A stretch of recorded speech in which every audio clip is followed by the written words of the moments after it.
Hola, bienvenidos al podcast de Halo Miami. Aquí encontrarás curiosidades, historias, personajes históricos y problemas a los que se enfrenta la sociedad estadounidense.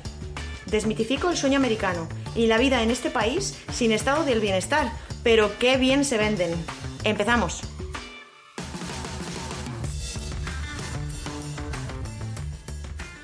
Quizá te sorprenda saber que en Estados Unidos hay universidades para negros y universidades para blancos. Aunque esta afirmación no es del todo cierta. Hoy en día no hay ninguna institución que no sea accesible a estudiantes por su raza, ya que eso iría en contra de la Ley por los Derechos Civiles que fue firmada en el año 1964. 1964, ¡Ojo! Por poneros un poco en contexto, en 1964 sonaba en la radio de España La chica Yeye, de Concha Velasco. No te quieres enterar, que te quiero de verdad,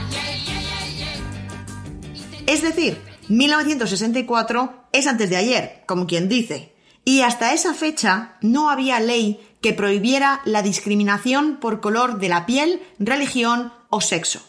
Desde el final de la esclavitud hasta ese año, es decir, aproximadamente un siglo, las leyes, sobre todo en los estados del sur, basadas en la doctrina separados pero iguales, se encargaron de segregar y mantener las distancias entre los privilegiados blancos y los marginados negros. Esta segregación hacía que los ciudadanos afroamericanos no consiguieran acceso a la gran mayoría de las universidades de ese sur profundo de Estados Unidos, ya que no les admitían, y en el resto del país a lo mejor sí que les admitían, pero de forma casi excepcional. Solo había unas pocas plazas para los negros. Esta marginación provocó la creación de las llamadas HBCU, Historically Black Colleges and Universities, universidades históricamente negras para los afroamericanos, que querían formarse con una educación superior y superar algunas de esas barreras que les eran impuestas. En los años 30 llegó a haber hasta 121 universidades para negros en Estados Unidos, de las cuales sobrevive una centena hasta el día de hoy. Ya que sí, siguen existiendo esas universidades para negros, suponen solo un 3% del total de universidades en Estados Unidos, pero producen casi el 30% de los graduados afroamericanos en las carreras de ciencias, por ejemplo. Las universidades históricamente negras se fundaron en la segunda mitad del siglo XIX y todas las que sobreviven hoy en día están tremendamente orgullosas de sus más de 150 años de historia. Y eso que 150 años de historia es poco, incluso para los estándares estadounidenses, ya que Harvard, por ejemplo, anda ya camino de los 4 siglos de historia y presume de ser la institución más antigua del país. Pero claro, en 1639 la entrada de un negro en la universidad era absolutamente impensable. De hecho, Harvard aceptó al primer alumno de color, a Richard Theodore Greener, que era negro pero no mucho, en 1870 y a modo de experimento. Pero desde 1870 hasta 100 años después, en los años 70, Harvard aceptó a menos de una docena de afroamericanos en sus filas cada año. Alumnos muy escogidos, muy brillantes y excepcionales, todos ellos chicos, ya que Harvard era, en principio, una universidad masculina. Hoy en día podemos decir que demográficamente Harvard ha conseguido la igualdad entre blancos y negros. En la promoción de 2021 hay un 14% de alumnos negros, que es un porcentaje prácticamente igual a la representación de los afroamericanos en el total población del país. Pero, como escribió un alumno de Harvard Crimson, el periódico de la universidad, allá por 2017, esto no significa que haya total igualdad en las aulas, ni en el ambiente tampoco. Esto no significa que los alumnos negros de Harvard no tengan que seguir escuchando comentarios de compañeros que les preguntan si saben leer o si saben africano, como si esa fuera la única lengua de todo su continente de origen, o muchas otras microagresiones diarias. El artículo, escrito por Ata Diamposa, Matthew Moore y Janae Strickland, dice textualmente, os traduzco: si eres un estudiante negro en Harvard, es probable que en algún momento sientas que aquello no es para ti, que serías más feliz en otro sitio. Esos sentimientos afloran en estudiantes de todas las razas. Pero como estudiante negro tendrás que lidiar con ese descontento porque eres negro, y Harvard nunca fue creado para gente de tu color. Cuando esos sentimientos te golpeen, recuerda estas 3 cosas. Primero, que te mereces estar aquí. Segundo, que ya que te has ganado tu plaza, tienes derecho a sentir que perteneces a esto. Y tercero, que hay otros alumnos que empatizan con esos sentimientos que tú ahora mismo tienes.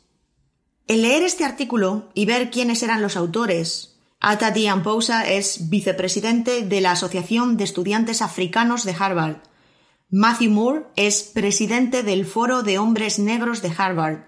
Janae Strickland es presidenta de la Asociación de Mujeres Negras de Harvard.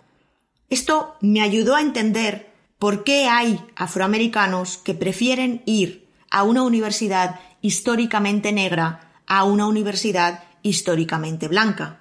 La respuesta está ya de primeras en todas esas asociaciones. ¿Por qué hay asociaciones de negros, hombres y mujeres y de africanos incluso en la Universidad de Harvard? Son grupos de apoyo nacidos de ese sentimiento de no pertenencia a la institución que te ha admitido para estudiar tu carrera y formarte como profesional, con el objetivo de estar más unidos y ser así más fuertes. Y me ayudó a entender las universidades históricamente negras, porque, si os soy sincera, mi primer pensamiento cuando me enteré de que existían estos centros en la actualidad fue: ¿quién va a querer segregarse voluntariamente hoy en día? ¿Qué necesidad hay ya? ¿O qué ventaja hay para un negro el hecho de estudiar en una universidad donde solo o casi exclusivamente van negros, en vez de querer mezclarse con los blancos, que son a todas luces los privilegiados, y así llegar a ser uno más? Pues el responder a estas preguntas me ha llevado bastante tiempo y sobre todo varias conversaciones con afroamericanos de mi entorno hasta llegar a comprender tanto el por qué sí como el por qué no. Empecemos por el por qué sí. ¿Por qué un negro puede preferir ir a una universidad históricamente negra en vez de ir a una universidad predominantemente blanca? La razón más obvia creo que se entiende por ese artículo de opinión del Crimson de Harvard que os he leído antes, ¿verdad? En universidades de superprestigio, las minorías son tan minoritarias que hace que quien no sea blanco anglosajón pueda sentir, efectivamente, que no es parte real del grupo y, al contrario, las universidades históricamente negras pues les reciben con los brazos abiertos y sin esos micro o macro racismos que se puedan encontrar cuando son la minoría y no la mayoría. Otra razón de peso es una cuestión de herencia familiar. Hay familias que se enorgullecen de haber acudido a la misma universidad durante varias generaciones, es una tradición. Pero este orgullo universitario familiar no es exclusivo de las familias afroamericanas. Ocurre igual en muchas familias blancas. Y si tu bisabuelo fue a Yale, el abuelo fue a Yale y tu padre también ha ido a Yale, es muy probable que en tu familia haya una cierta presión porque seas admitido en Yale. Además, esta herencia familiar en la mayoría de las universidades estadounidenses te da puntos para que efectivamente te den acceso más fácilmente a Yale por haber tenido familiares que ya han estudiado allí. Por lo tanto, las universidades predominantemente blancas, que no aceptaron a estudiantes negros en sus clases hasta muchos años más tarde, enchufan a los alumnos blancos que tienen este privilegio heredado. Por esta misma regla de 3, tenemos la segunda razón por la que un afroamericano pueda preferir ir a una HBCU, a una universidad históricamente negra, y es por la facilidad de acceso. Las universidades predominantemente blancas tienen que cumplir con unos porcentajes de diversidad, pero en esas universidades de tanto prestigio, donde todos querríamos estudiar, un Harvard o un Princeton o un Columbia, cada año admiten solamente entre un 5 y un 10% del total solicitudes de los alumnos. Es decir, os pongo un ejemplo. El año pasado, Harvard recibió más de 37.000 solicitudes de ingreso por parte de alumnos de todo el mundo y admitieron a menos de 2.000. Ser uno de esos 2.000 es un privilegio y de esos 2.000, Harvard elige por razas para cumplir con el patrón de diversidad. El año pasado, por tanto, entraron unos 460 asiáticos, unos 200 latinos, otros 200 afroamericanos y una veintena de nativos americanos. Si sumas todos esos grupos, no llegas a 1000, así que más de los 1000 restantes son todos blancos. Y si es difícil acceder a una universidad de prestigio para un blanco, lo es aún más para un negro. Y solicitar plaza en la universidad es algo lo suficientemente caro como para pensártelo 2 veces si sabes que no tienes demasiadas posibilidades de entrar. Normalmente los estudiantes pagan unos 40 o 50 dólares por solicitud de plaza, aunque en el caso de las universidades de la Ivy League, la cosa sube a casi 100 dólares por el intento. En foros para estudiantes de Internet se recomienda no solicitar plaza en más de 15 universidades. Esto significa que muchos estadounidenses gastan en el proceso de intentar que les acepte una universidad alrededor de $1000, dinero que no se les devuelve si no les aceptan, claro está. Sin embargo, las probabilidades de que te acepte una universidad históricamente negra, siendo negro, son mucho más altas. De hecho, de media, una universidad históricamente negra acepta al 65% de los estudiantes que solicitan plaza. También hay razones existenciales, por así decirlo. Hay afroamericanos que acuden a estas universidades porque se han criado en nuestros días en un ambiente mayoritariamente blanco y están cansados de ser la minoría en su círculo de amigos o de ser los raros y buscan un ambiente en el que su color de piel no destaque durante unos años. Quieren simplemente pasar desapercibidos y rodearse de gente como ellos. Y ese como ellos, entre comillas, va más allá del color. Aquí me comentaba una compañera que tiene varios familiares exalumnos de estas universidades que tienen mucho que ver también el sentimiento de fe e iglesia que forma parte de su cultura y que se vive de manera diferente al cristianismo u otras religiones en las comunidades blancas. Recordad que en Estados Unidos no es lo mismo ir a una iglesia baptista que a una iglesia afrobaptista, por ejemplo. Quizá la Biblia sea la misma, pero su interpretación, ritos religiosos y forma de vivir la religión en su forma de vida pueden ser muy diferentes. Me explicaba esta compañera que, aunque tú personalmente no seas religioso, el sentimiento de pertenencia a tu religión, ya sea la cristiana o la musulmana, tiene mucho que ver con las raíces de la comunidad afroamericana, ya que la fe es lo que les dio fuerza para seguir adelante cuando fueron esclavizados, es la fuente de su resiliencia. Y en las universidades históricamente negras, esta fe, incluso aunque el centro sea público y no haya religión de manera oficial, está muy presente. Sí existen, en muchas de ellas, asignaturas relacionadas con la teología, por ejemplo, y existe, sobre todo, una religiosidad en el ambiente, en la manera de relacionarse unos con otros, en su forma de hablar, en sus tradiciones. Y no entendáis esta religiosidad por la religiosidad a la que estamos acostumbrados en España.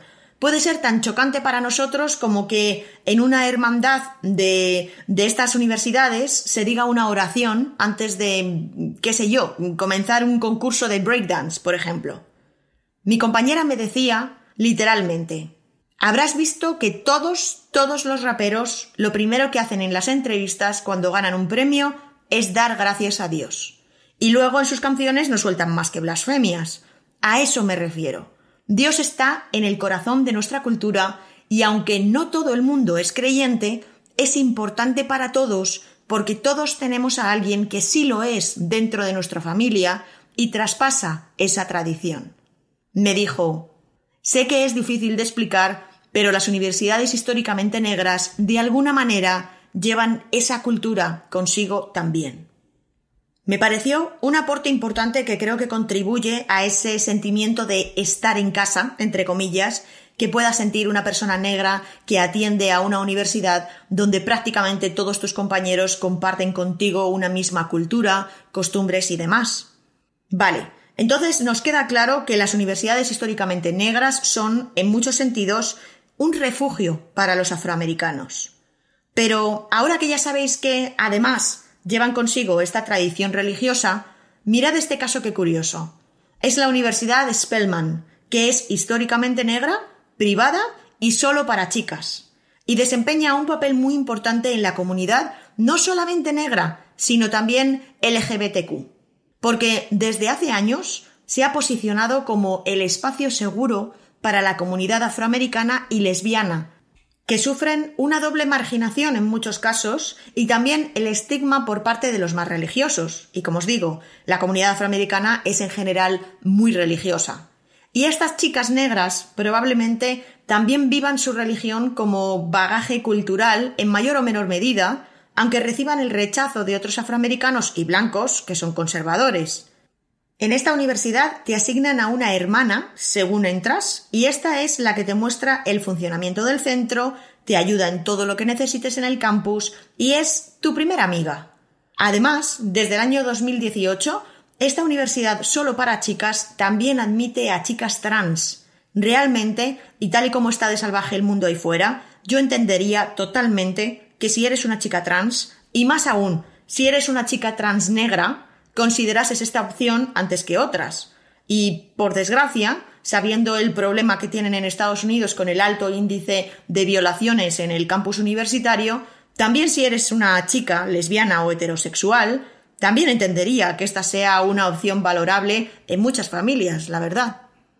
Y siguiendo con las razones existenciales por las que ir a una universidad que es históricamente negra, para algunos alumnos de estas universidades es muy importante el sentimiento de pertenencia a la comunidad afroamericana y el deseo de apoyar a estas instituciones que tanto bien hicieron por ellos en tiempos más difíciles que los actuales. Es el famoso to give back, que dicen por aquí, el devolver un poco del apoyo que has recibido en tu entorno a tu propia comunidad. Porque durante muchos años los negros en Estados Unidos ya no eran esclavizados, pero aún no se les consideraba dignos de plenos derechos. Durante años, Booker T. Washington, hasta principios del siglo XX, fue el líder de la comunidad afroamericana y habiendo él nacido en esclavitud y viviendo ahora en libertad, no tenía mayor problema con la segregación y le daba prioridad a la capacidad de los negros a la hora de poder emprender y educarse que a la total igualdad. Y para educarse, en estos tiempos, eran fundamentales estas universidades para negros.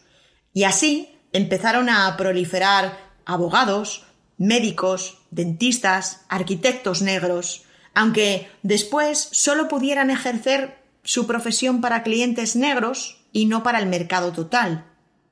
Cheney, en Pensilvania, fue el primero de estos centros de educación superior que se fundó en 1837, casi 3 décadas antes de que la esclavitud fuera abolida en los estados del sur. Este centro primero se llamó el Instituto Africano y después Instituto para la Juventud de Color. En un inicio, la educación que se daba allí estaba solo relacionada con el comercio y la agricultura, ya que estas eran 2 de las habilidades que más se necesitaban en la economía de la época. A principios del siglo XX, el instituto se mudó a Filadelfia, a los terrenos de la granja de George Cheney, y de ahí viene su nombre en la actualidad. Otra de las más antiguas, fundada en 1854, es la Lincoln University, que al principio se llamaba Instituto Ashmun, en honor a Yehudi Ashmun, el líder reformista que fundó la colonia de Liberia en el oeste africano a principios del siglo XIX para repatriar a los negros liberados de su esclavitud en este lado del mundo. Pero en 1866, tras la abolición de la esclavitud, tomaron el nombre del presidente que firmó dicha abolición y cambiaron el nombre del centro. A pesar de ser una institución pública, el lema de esta universidad viene de la Biblia. Es el capítulo 8, versículo 36 del libro de San Juan, que dice: «Si el Hijo os hace libres, seréis libres realmente», cuyo significado, en este caso, es tan político como religioso, pero tiene mucho que ver con esa religiosidad que se cuela por las rendijas en este tipo de centros. La Universidad de Lincoln, de alguna manera, hizo libres a muchos afroamericanos antes de que Lincoln firmara oficialmente su libertad. En sus primeros 100 años de historia, esta universidad graduó al 20% de los médicos afroamericanos y al 10% de los abogados afroamericanos de todo el país. Algunas de estas universidades históricamente negras tienen, de hecho, una gran reputación académica. Morehouse College, por ejemplo, que es una de las 3 universidades privadas solo masculinas que quedan en este país, Afirma no solo educar a sus estudiantes, sino formar a hombres distinguidos. En Morehouse College, los estudiantes no van en chándal ni en vaqueros. Hay uniformes para los alumnos universitarios y prácticamente todo el alumnado y el profesorado va vestido todos los días del curso con chaqueta. Esto puede parecer una tontería, pero la razón tiene mucho sentido. Ellos consideran que el hombre negro bien vestido puede entrar a sitios a los que el sistema les pone muy difícil la entrada, que da confianza a los alumnos en sí mismos y que les sube su propio autorreconocimiento. Interesante, ¿verdad? En Morehouse College estudió Martin Luther King. Y también, en el año 2014, el presidente Barack Obama fue a dar allí el discurso de inauguración del curso. Hello, Morehouse.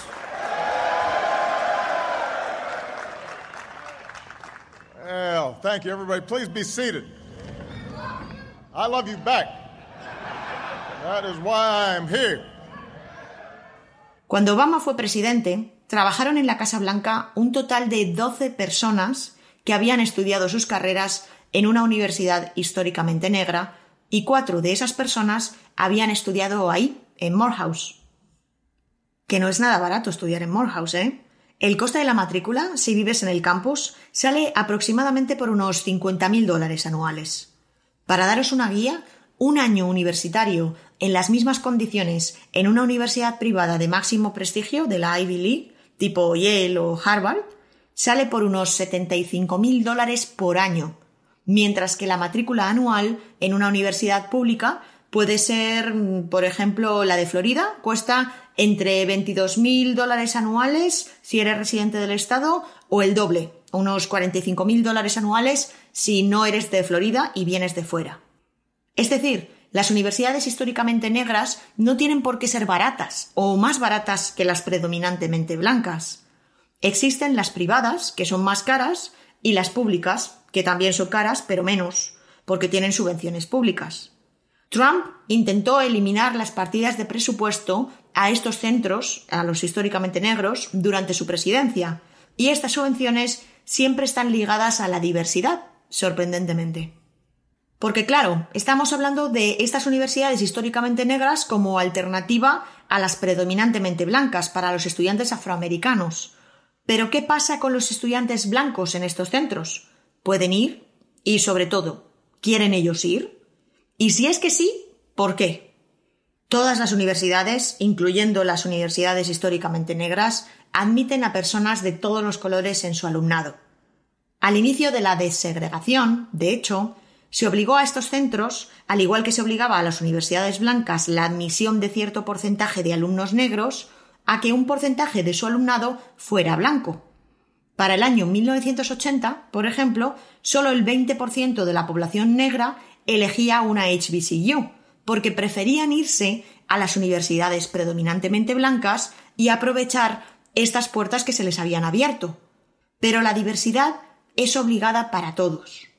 Y hubo algunos casos donde encontrar estudiantes blancos que quisieran estudiar en universidades históricamente negras no era tan sencillo. Pero, ¿qué puede llevar a un estudiante blanco de Mississippi, uno de los estados más racistas del país y en el que menos mezcla de negros con blancos abunda, a querer estudiar en una universidad que es históricamente negra? A pesar de que pueda haber otras razones más nobles, como el querer experimentar, estar en el otro lado, por ejemplo, en el lado minoritario, durante un tiempo, o apoyar este tipo de instituciones, realmente la razón principal para los estudiantes que solicitan plaza en estos centros, siendo ellos blancos, es la facilidad de acceso. Las universidades históricamente negras y públicas necesitan estos estudiantes para seguir recibiendo financiación, por lo que aceptan a estudiantes mediocres si hace falta para cumplir con el ratio. Esto me hace pensar que el privilegio blanco tiene una doble vertiente. Como persona blanca anglosajona, tienes, por un lado, la posibilidad de solicitar plaza en la gran mayoría de las universidades que son predominantemente blancas y tienes más posibilidades de ser aceptado por el hecho de no ser negro. Y si no te aceptan en ninguna, sabes que tienes más posibilidades de ser aceptado en una universidad históricamente negra, precisamente también por el hecho de no ser negro. No me digáis que no os da que pensar. Y ya por último, hablemos de las razones por las que los afroamericanos pueden no querer acudir a estas universidades para negros, entre comillas. Para responder a esta pregunta, hablé con 2 personas que, habiendo sus familiares acudido a una HBCU, ellos ni siquiera enviaron la solicitud a ninguna y fueron de cabeza a universidades más blancas. Y la razón que me dieron ambos fue la misma: el nombre. En Estados Unidos, nadie pone foto a su currículum. Tú, cuando estás entrevistando a posibles candidatos, solo recibes hojas con texto. Lo primero, el nombre del candidato, bien grande, y después, lógicamente, su formación académica y su experiencia profesional. El racismo sistémico de Estados Unidos nos dice que es mucho más probable que, en total igualdad de condiciones, un empleador prefiera entrevistar y contratar a una persona blanca que negra. Y al no haber foto en los currículums, solo hay 2 elementos que pueden identificar la raza de los candidatos. Un elemento es el nombre y otro elemento es el lugar en el que ha estudiado. Si tú te llamas John Hagan, por ejemplo, puedes ser blanco o negro. Tu nombre no habla específicamente de tu origen cultural o etnia. Pero si te llamas Keisha, o Prince, o Cassandra, o Keya, ahí estás dejando la primera pista. Probablemente, si te llamas así, no eres blanco. Probablemente, si te llamas DeAndre, seas negro. Probablemente, si te llamas Belén, seas latina.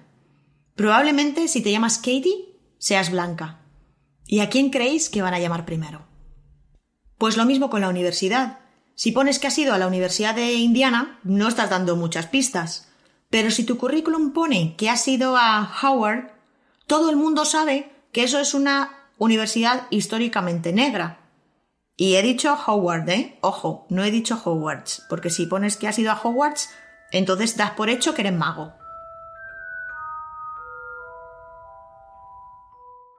Pero volviendo al tema, a pesar de la buena reputación académica que puedan tener algunos de estos centros, a pesar de su valor histórico y cultural con el que cuentan, existe un estigma, incluso hoy en día, ya que poner eso en tu currículum es básicamente como escribir «soy negro» en tu tarjeta de visita.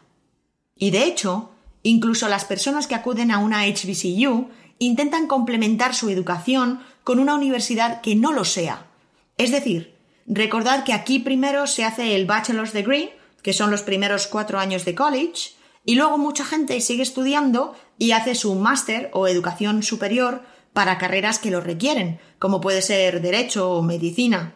Pues bien, mucha gente lo que hace es ir durante los primeros años de college a una HBCU y luego pasarse a otra universidad más aceptada socialmente, quizá para compensar o quizá para vivir ambas experiencias. Ahí entiendo que habrá razones de todos los colores.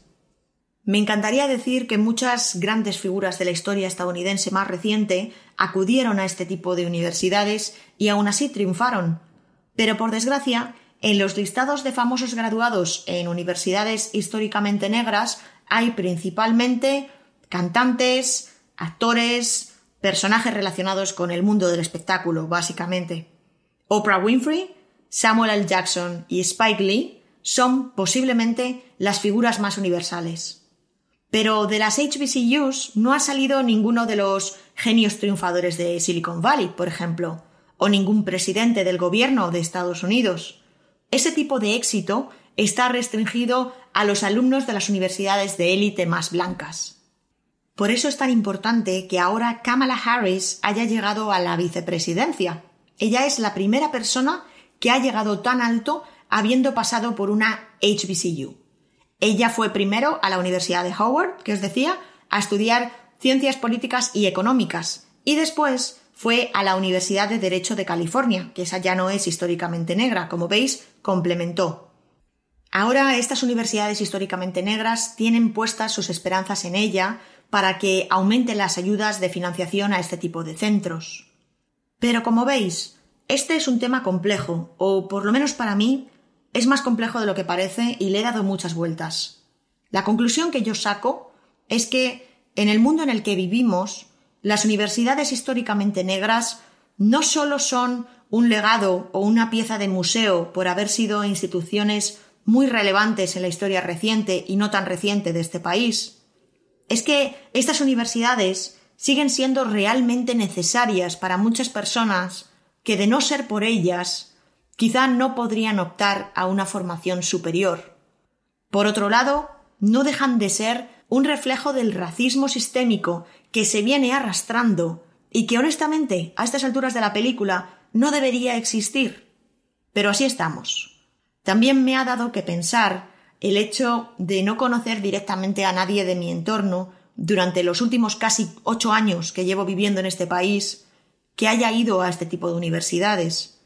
Y quizá tenga mucho que ver con el hecho de que yo todos los afroamericanos que conozco los he conocido siempre a través de mi trabajo. Así que te da que pensar.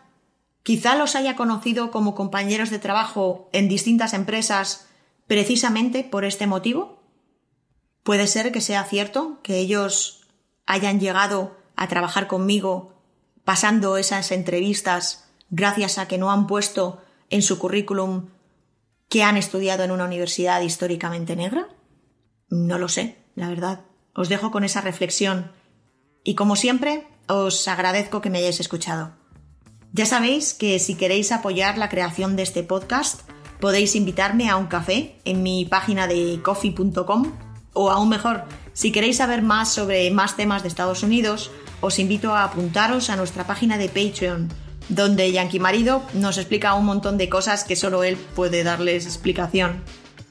Os dejaré todas las notas relacionadas con este podcast en mi blog, por si queréis también echarle un vistazo. Y yo aquí me despido. Hasta el próximo episodio. Y os mando un abrazo. ¡Chao!